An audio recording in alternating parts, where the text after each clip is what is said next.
Hey everyone, welcome back to the show. Hello, hello. It's so happy you're here with us today. Alice, let me ask you something. Have you ever been stuck in really bad traffic? All the time. I once sat in a car for 2 hours and moved maybe 2 blocks. 2 blocks. That is painful. Now imagine that every single day, just to get to work or school. That sounds exhausting. Where in the world is like that? Today, we're visiting a city in Africa where that is exactly the daily reality. The city is called Dar es Salaam. It's in Tanzania. Dar es Salaam. That's a beautiful name. What does it mean? It means the house of peace.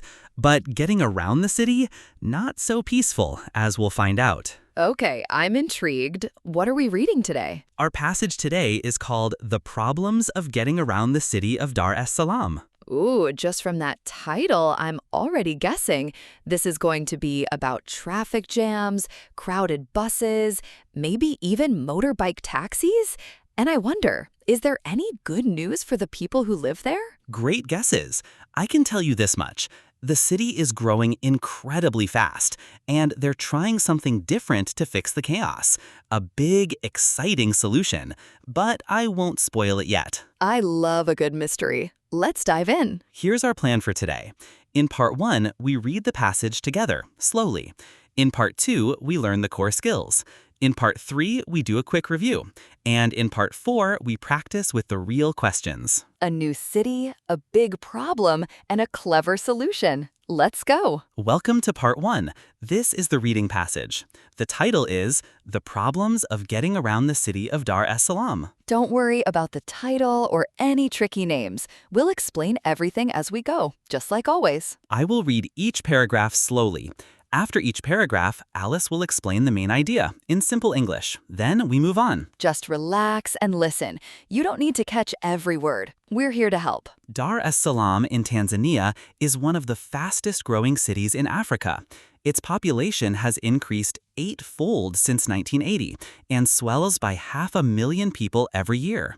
United Nations projections anticipate it will become a megacity within 7 years as its population passes 10 million, reaching 13.4 million by 2035. Okay, let me break that down. Dar es Salaam is a city in Africa, in a country called Tanzania, and it is growing really, really fast. Since 1980, the population has grown 8 times bigger. That's a lot. And every year, 500,000 more people arrive. The United Nations thinks that in about 7 years, more than 10 million people will live there. That's a mega city, a super huge city. Great word here, projections. Projections are predictions about the future. Scientists and experts make projections based on numbers and trends. Projections, predictions about the future. Say it with me, projections. 500,000 new people every year, that's like adding a small city every 12 months. I can't even imagine. It's an incredible number. Let's keep going. Today, 4 out of 5 of its people live in single-story, informal settlements on the spreading edges of the city, where the journey to and from the center regularly takes over 2 hours. It can be longer if rain turns the dirt roads to mud. Okay, so here's a key fact. 4 out of 5 people, that's 80%, live in single-story informal settlements. Let's unpack that. Single-story means the buildings are only 1 floor high. Informal settlements means homes that are built unofficially, without formal planning. And these are on the edges of the city. The problem? Getting from these homes to the city center takes more than 2 hours. And if it rains, the dirt roads turn to mud, and it takes even longer. Informal is a useful word. It means not official, not formal. So an informal settlement is a community that grew up without official permission or planning. Quick question. Just think about it. How long does the journey to the center take for most people? More than 2 hours. That's a long commute. If you got that, great job. Even in the middle of the day, traffic frequently slows to a stop without warning. It is not unusual for cars and minibuses to queue for 20 minutes at a key intersection. A single suburban rail line serves residents in a few areas to the south, but is tiny in the context of the wider city. Outside the center, many rely on boda, motorbike taxis, to navigate the narrow side streets and potholed mud roads that make up much of the metropolis. Their safety record is scandalous. So this paragraph is about how bad the traffic is. Even in the middle of the day, not even rush hour, cars just stop. No warning. Cars and minibuses wait 20 minutes at one big intersection. There is one train line, but it only serves a few areas in the south. So most people use boda, that's motorbike taxis, to get through the narrow streets. But the safety record is scandalous. That means it's really, really bad and shocking. Scandalous is a strong word. It means something is so bad it's shocking and shameful. And rely on means to depend on something. You need it. Quick recap. Paragraph A was about the city growing super fast. Paragraph B, most people live on the edges and the commute is over 2 hours. Paragraph C, traffic is terrible and motorbike taxis are risky. Got it? Dar es Salaam's reliance on 4 arterial roads into the city is a legacy of the colonial government that planned the city at the start of the 20th century to cater for a population of 35,000. Most of the current growth is made up of young people arriving from the countryside to find work, and as the population has exploded, Dar es Salaam has grown around those 4 highways. Nearly all the expansion is happening on the periphery, and nearly all takes place informally, without any agreed strategy. Okay, this one is interesting. The city has 4 main roads, arterial roads, that go into the center. But those roads were planned a long time ago by the colonial government, over 100 years ago. Back then, they planned for a city of 35,000 people. Now, millions live there. So the city has grown around those old roads without any real plan. On the periphery means on the edges. So most of the new building is happening on the edges, and it's all informal, unplanned. 2 useful words here. Legacy means something from the past that is still affecting us today, and periphery means the outer edge of something, the opposite of the center. So the city's problem is partly from the past. Those old roads were never designed for this many people. Exactly. The past is shaping the present. But Dar es Salaam is pinning its hopes on a solution that could offer a different model for Africa's megacities, giving them an alternative to a future controlled by the private car. Unlike many cities on the continent, Dar es Salaam isn't trying to build a metro. It has chosen a less exciting, but cheaper and more achievable method, the bus. Okay, here comes the solution. The city has a plan, and it's not a metro. You know, those underground trains? Many other African cities want to build metros, but Dar es Salaam chose something different, a bus system. It's not as exciting as a metro, but it's cheaper and easier to build. Pinning its hopes on means putting all your hope into something. Achievable means possible to do, realistic.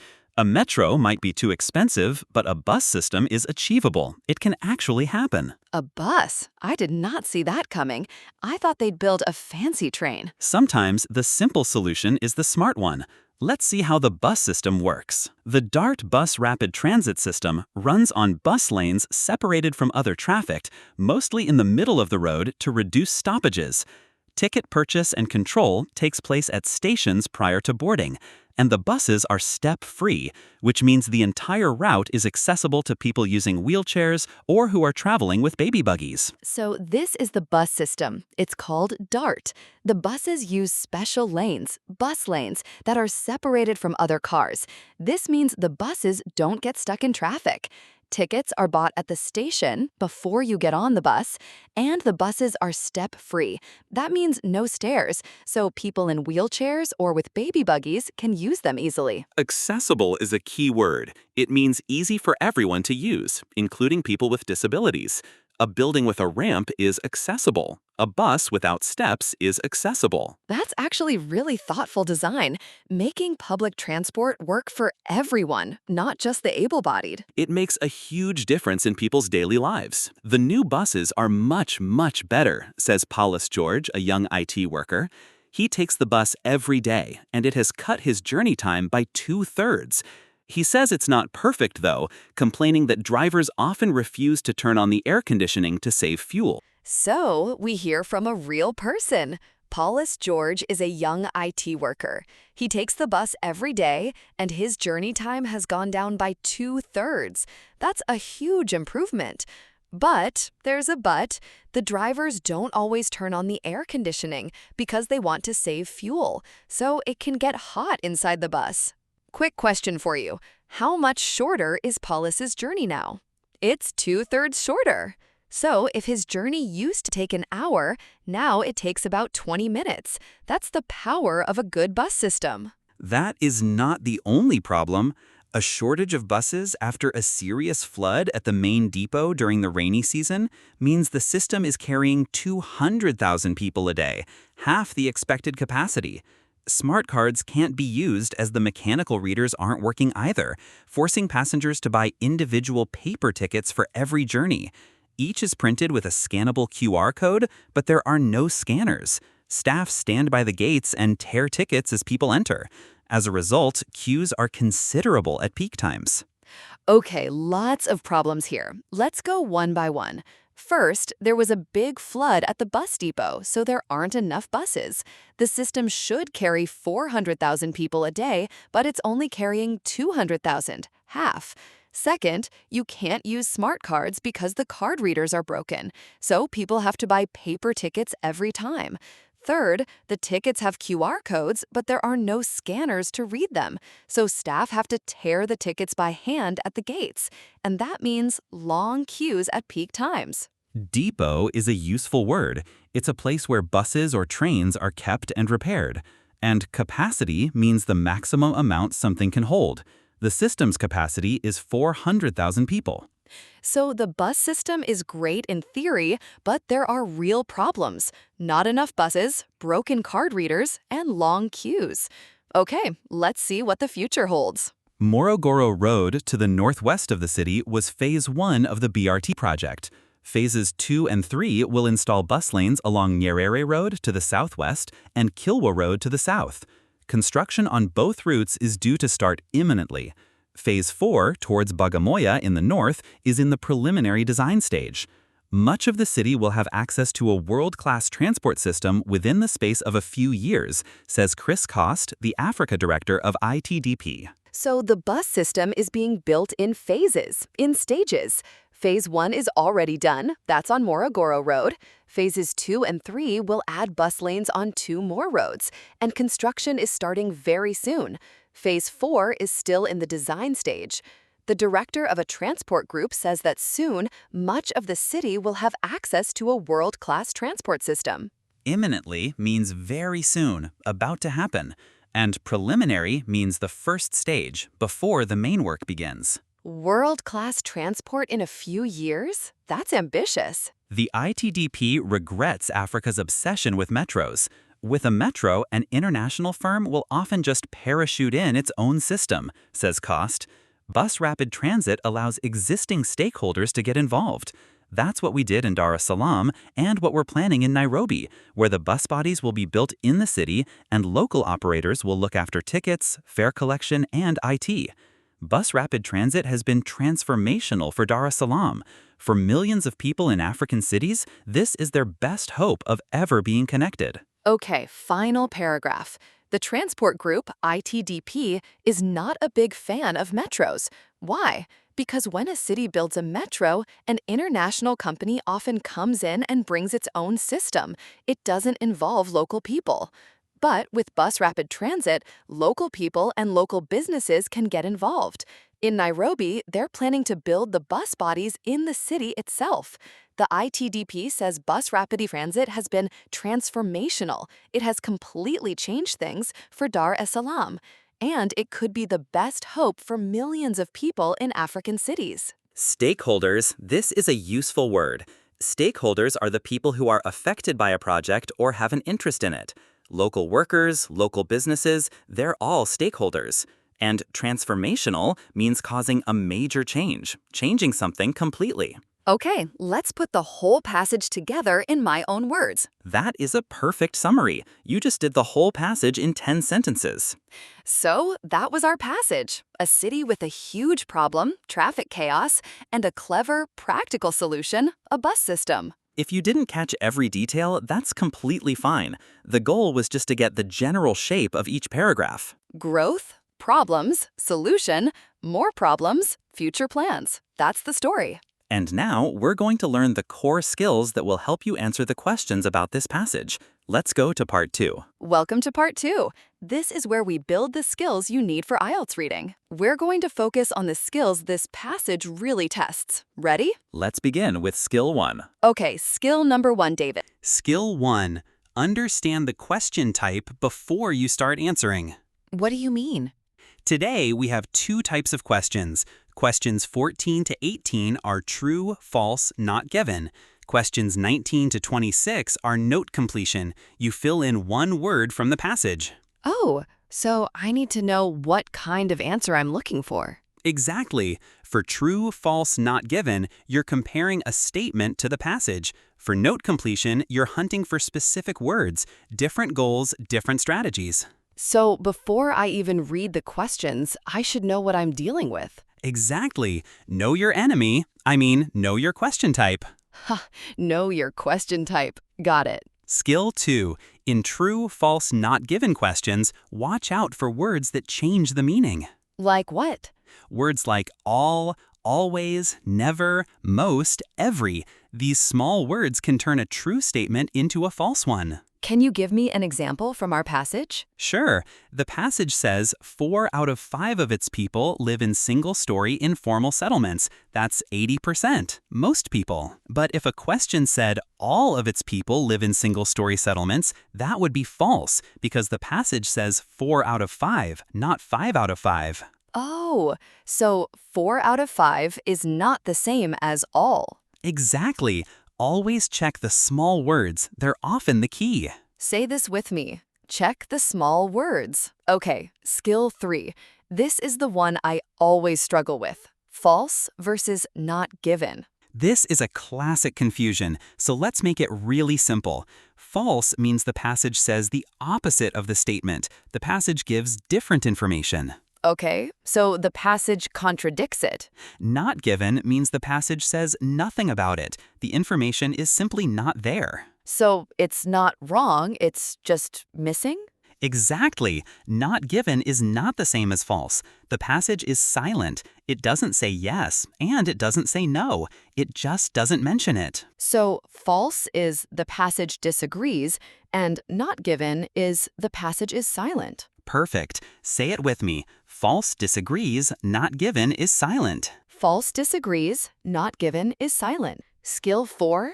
For note completion questions, like questions 19 to 26, before you look for the answer, predict what kind of word you need.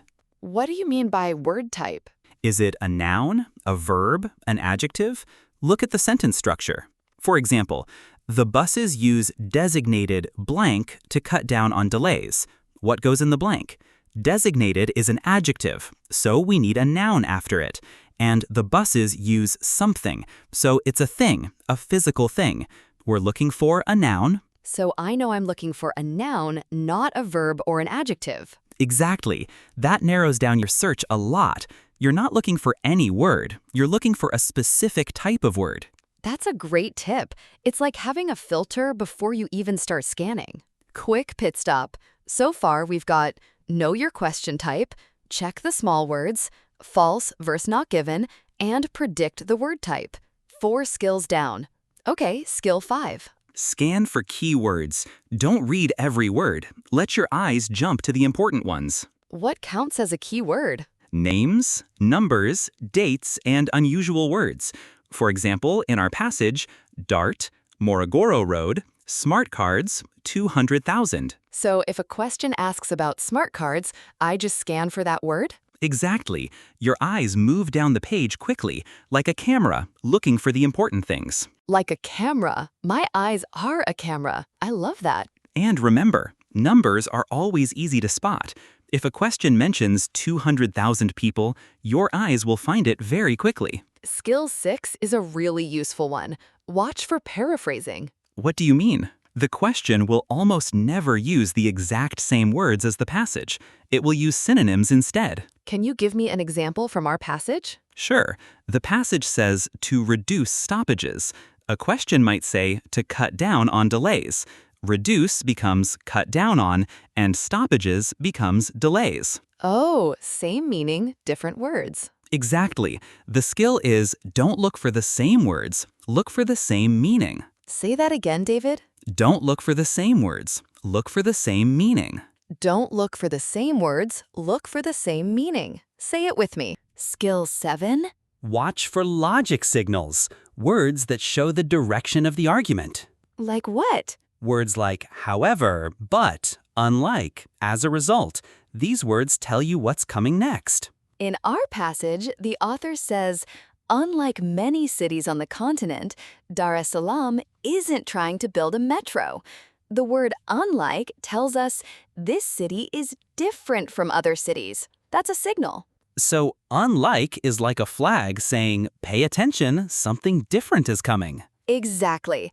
Logic signals are the signposts of the passage. Say this with me. Logic signals are signposts. And our last skill, skill 8, guess unknown words from context. Oh, I love this one, because I definitely don't know every word. For example, imagine you don't know the word depot in our passage, but the sentence says, a serious flood at the main depot during the rainy season. You know a flood happened, and it caused a shortage of buses. So a depot must be a place where buses are kept. You don't need the exact definition, you just need enough to understand. So the words around the unknown word give me clues. Exactly. Context is your friend. Say this with me. Use context clues. And that's all 8 skills done. Wow, 8 skills. That was a lot, but I feel much more confident now. You should. These are real, practical skills that every good IELTS reader uses. And the important thing is, these skills work together. Know your question type, check the small words, false versus not given, predict the word type, scan for keywords, watch for paraphrasing, logic signals, context clues. They're a team. All 8 working together. Let's go review them quickly. Before we move on to part 3, David, where can students practice these reading logic skills? Definitely check out IELTSlogic.com. It offers full reading passage breakdowns, listening practice, and speaking logic chain training. That's awesome! Built by system architects to sharpen your analytical thinking. Visit IELTSlogic.com today. Welcome to part 3. Quick review, no pressure, just a fun recap. I'm going to quiz you, Alice. Ready? Ready. I will remember all 8. Watch me. Okay, skill 1. What do we do first when we see the questions? Read every word very carefully? Haha, no, that's the opposite. We understand the question type first. Is it true, false, not given, or note completion? Right. Question type first. I knew that. Sure you did? Okay, skill 2. What do we check in true, false, not given statements? The small words like all, always, never, they can change everything. Very good. Skill 3. What's the difference between false and not given? False means the passage says the opposite. Not given means the passage is silent. It doesn't mention it at all. Perfect. Now skill 4. For note completion, what do we predict? The word type, noun, verb, adjective. That narrows it down. Nice. Skill 5. How do we find the answer? Scan for keywords, names, numbers, dates, eyes like a camera. Exactly. Skill 6. What do we watch for? Paraphrasing, same meaning, different words? Yes. Don't look for the same words, look for the same meaning. Okay. Skill 7. What are logic signals? Words like however, but, unlike, they show the direction of the argument, like signposts. Signposts, I like that. And skill 8, last one, what do we do with unknown words? Use context clues. The words around them give us hints. 8 skills. I think I got them all this time. Well, almost. You nearly said read every word at the start. That one doesn't count. I was warming up. Now, if you feel like it, try saying all 8 out loud yourself. No pressure. Even remembering 4 or 5 is great. However you did, that is genuine progress. 8 skills reviewed, quickly and clearly. Remember, you don't need to memorize the names, you need to do them. Skills are actions, not words. Alice, a quick reminder for our listeners before we head into part 4. Yes, for complete reading sentence analysis, synonym replacements, and solution pathways, head over to IELTSlogic.com. It's designed by IELTS experts to help you build clear logic. Check out IELTSlogic.com and boost your score. Now, the most important part, putting the skills into action. Let's go to part 4. Welcome to part 4, practice time. We're going to use our passage about Dar es Salaam and answer the real exam-style questions. Try to answer before we give you the answer if you can. Say it out loud if you like. No pressure though, just listening carefully works too. After each question, we pause. Then we go back to the passage, look at the exact line, and explain the answer. Question 14. The population of Dar es Salaam is rising more rapidly than was previously predicted. Let's think about this one. The passage talks about the population growing, 8-fold since 1980, 500,000 people every year. It also mentions United Nations projections and a forecast for 2100. But, and this is the key, the passage never compares these predictions to any earlier predictions. It doesn't say, this is faster than we thought. It just gives us the numbers. So the answer is not given. The passage is silent on whether the rise is faster than predicted. Exactly. That's skill 2 and skill 3 working together. Check the small words and remember that not given means the passage is silent. Question 15. Most of the residents of Dar es Salaam live in high-rise blocks on the edge of the city. Let's go back to paragraph B. The passage says 4 out of 5 of its people live in single-story informal settlements on the spreading edges of the city. Single-story means one floor. High-rise blocks means tall buildings, many floors. These are opposites. The passage says one floor, the statement says many floors. The answer is false. And that's skill 2 in action, the small words, high-rise.